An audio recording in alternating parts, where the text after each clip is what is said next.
I wanted power. I got silence. My name is Laura, I'm 26 years old, and I spent the last 5 years treating men like they were disposable. I laughed when they cried. I ghosted good guys for sport. I thought cruelty with a feminist label made me strong. Then one day, I woke up alone in a world where men had simply stopped showing up. This is the story of how I went from feeling invincible to realizing I'd become exactly the kind of person good men learn to avoid. And it happened faster than I ever thought possible. I started young. 21, sociology degree, minor in what I jokingly called dismantling male egos. My first serious boyfriend cried when I dumped him after cheating. I told my friends he was too emotional for me. We laughed about it for hours. I joined the campus feminist group, ran workshops on emotional labor and toxic masculinity. I wrote op-eds with lines like "Marriage is a tool of oppression and men aren't husbands, they're temporary learning experiences." I felt revolutionary. Powerful. Like I was part of something bigger than myself. First job out of college, I worked HR at a startup. I became that girl in Slack, always calling out problematic jokes, always leading inclusion meetings nobody wanted to attend. I wore it like a badge of honor. Dating was easy back then. I dated tall guys, funny guys, rich guys. Dumped all of them. There was always something wrong. He doesn't respect boundaries. He opens doors too much.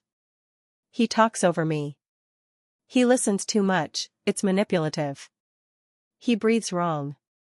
Last summer I had a decent situationship. Tall, handsome, stable job. When he said he wanted kids someday, I texted him that's giving patriarchal control and blocked him. I felt powerful. Like I was outgrowing men. Like love was something weak women needed. My group chat was popping daily. "Queen, you dodged a bullet." If he wanted to, he would. Get that bread and leave these men on read. Every app was full of matches. 10 new likes a day. Guys begging for attention in my DMs, free meals, free validation. I felt invincible. Then everything slowed down. Suddenly, less matches, less likes, less DMs. Guys used to text first. Now I'd send the opener and get ghosted. What happened? I started noticing new patterns. Guys dodging relationship questions. Just vibing. Not looking for anything serious. Been burned too many times before. One guy said it straight up, "Not gonna lie, dating's just not worth it anymore." I asked what he meant. He unloaded. Between social media, ghosting, and being disposable? What's the point? We do everything right and still get replaced. You're all chasing vibes, not connection. Not all women are like that, I said. He shrugged. Doesn't matter. Enough are. He unmatched me the next day. I thought he was just bitter, until I heard it again. Different guy this time. Software engineer, sweet demeanor. He told me he'd never had a girlfriend. I used to try, he said. Rejection broke me. I got tired of being treated like a backup plan. You all want marriage but act like single men are trash. We're not dumb. We notice. He said it with a smile. Like someone who'd already made peace with disappearing. I went home confused. Started Googling, why aren't men dating anymore? I ended up on Reddit. Ask Men, dating forums, relationship advice threads. Post after post from guys. She dumped me because I made $70,000 instead of $90,000. Lost 4 years of my life to a woman who called me a placeholder. She said she loved me and married a banker 2 weeks later. I was her therapist, her wallet, and her emotional sponge. Now I'm her ex. Most weren't raging. They sounded exhausted. Like guys who'd tried and lost. I scrolled deeper. Started seeing terms I didn't recognize: walkaway wife, emotional damage threshold, male loneliness epidemic. One guy's comment hit hard: "We're not mad anymore. We just stopped showing up."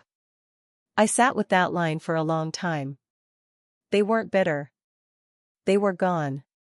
I tried talking to my friends about it. They laughed it off. Men are just scared of powerful women. Let them die lonely. Who cares? But something felt wrong. These guys weren't scared.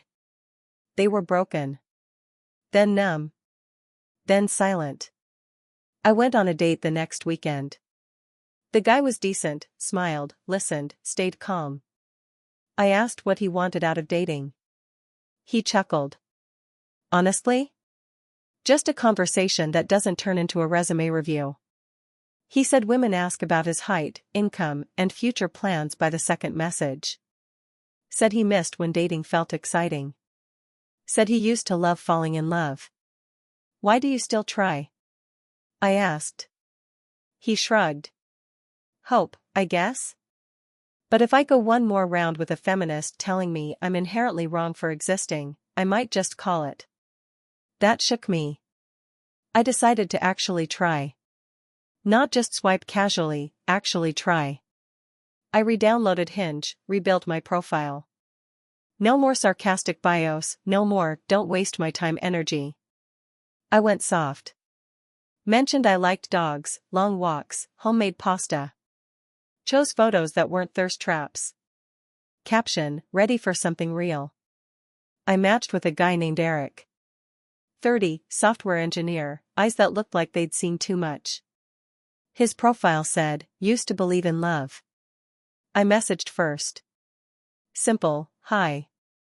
No reply for 3 days. Just as I was about to unmatch, he replied, sorry, was deciding if I should even bother. I got a bit defensive. What's that supposed to mean? Just tired. Most conversations don't go anywhere anymore. Have you had a bad experience? I asked. He laughed. Sent a wall of text. He'd dated a girl for 4 years. Paid for everything while she studied. Listened to her cry about professors and work and friends.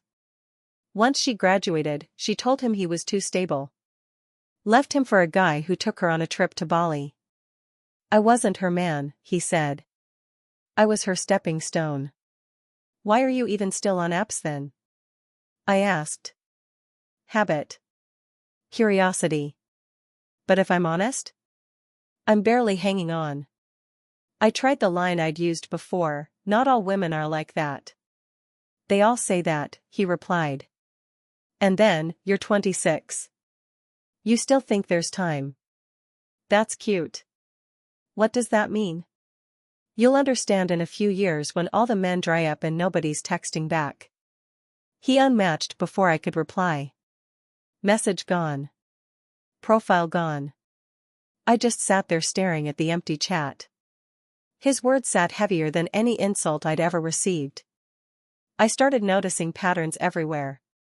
Quiet men at coffee shops. Guys in their late 20s, 30s, sitting alone with headphones in, never glancing up when women walked by. The hunger was gone from their eyes. Replaced by stillness. Not defeat, apathy.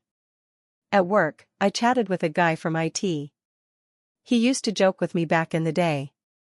Now just short nods and quick exits. Why don't you joke anymore? I asked. He shrugged. Learned it's safer not to talk to women unless I have to. He wasn't being rude. He was being careful. I started remembering my old behavior. I used to laugh with friends when men acted scared of us. Used to say, they just can't handle a strong woman. Now it hit differently. Nobody was handling anything. They were just avoiding. I scrolled through my old Twitter. Found my post from 2021, normalize ghosting men who ask too many questions. 500 likes. Dozens of retweets. My proudest moment. Now I looked at it and cringed. That wasn't power. That was cruelty with likes. I reached out to a guy I dated in college. He was sweet. Too sweet. I broke up with him because he cried after we slept together. Hey, just wanted to say sorry if I was ever unkind back then. He replied 2 hours later. Said he appreciated the message. Said he's doing well. Engaged now, moving to Vermont with his fiancée. Then he said, "You were chapter 1 in why I stopped trusting people. But I healed." Chapter 1. Not the whole book. Just where it all started. I felt something twist in my chest. I couldn't sleep that night. Thoughts spinning. Men used to chase. Text first. Send flowers. Make playlists. Now they don't even look. I opened TikTok to distract myself. Scrolled past makeup tips and gym thirst traps. Landed on a guy sitting in a dark room, talking straight to camera. Face tired, tone flat. "I tried," he said. "I gave flowers. I planned dates. I listened." He talked about a girl he loved for years. How she used him. How she told him he was boring. How she married someone else less than a year later. "I'm not mad," he said. "I'm just done." That line broke me.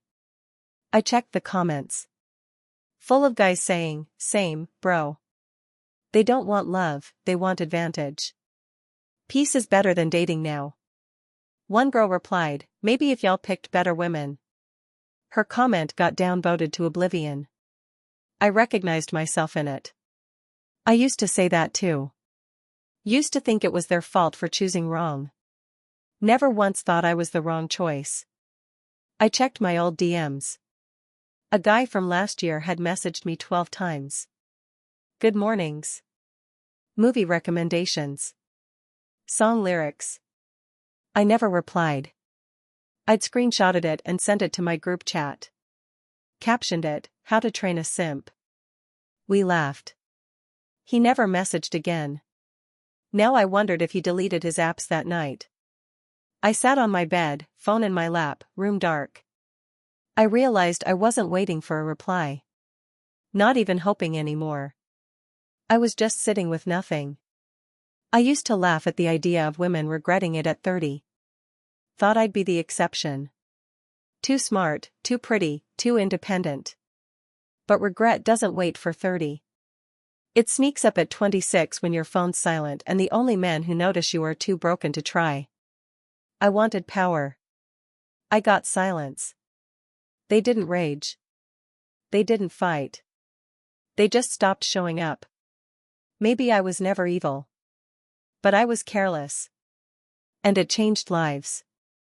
I think men would rather die single than ever try loving women like me again. What do you think? Have you seen this shift happening? Let me know in the comments, and subscribe if you want more brutally honest conversations about modern dating.